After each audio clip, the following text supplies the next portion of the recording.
अस्सलामुअलैकुम वीवर्स। साल 2025 का पहला सूरज ग्रहण दुनिया में 29 मार्च को देखा जाएगा। पाकिस्तान में क्या नजर आएगा, इस हवाले से क्या तफसीलात है, कौन कौन से मुल्कों में देखा जा सकेगा और किस वक्त ये सूरज ग्रहण नजर आएगा, मुकम्मल अपडेट आपको देंगे। लेकिन आगे बढ़ने से पहले आपसे गुजारिश करेंगे कि अगर आप चैनल पर पहली बार विजिट कर रहे हैं तो चैनल को सब्सक्राइब करके बेल नोटिफिकेशन को लाजमी ऑन कीजिएगा और आपने लाजमी कॉमेंट करके बताना है कि आपने ज़िंदगी में कभी भी सूरज ग्रहण का अपनी आंखों से मुशाहिदा किया है या नहीं। इस हवाले से लाजमी कॉमेंट करके बताना है।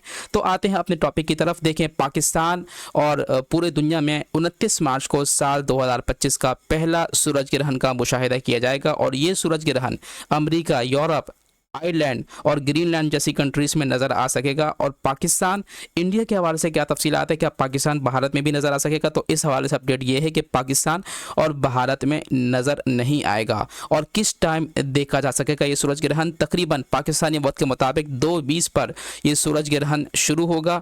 याद रखिएगा, ये जुज़वी सूरज ग्रहण है, मुकम्मल नहीं, जुज़वी सूरज ग्रहण है। 2:20 पर शुरू होगा, 4:17 पर यह उरूज को पहुंचेगा और शाम 6:15 पर यह ख़त्म हो जाएगा। वीडियो अगर अच्छी लगी हो तो उसको आगे शेयर करें, चैनल को सब्सक्राइब करके बेल नोटिफिकेशन को लाजमी ऑन कीजिएगा।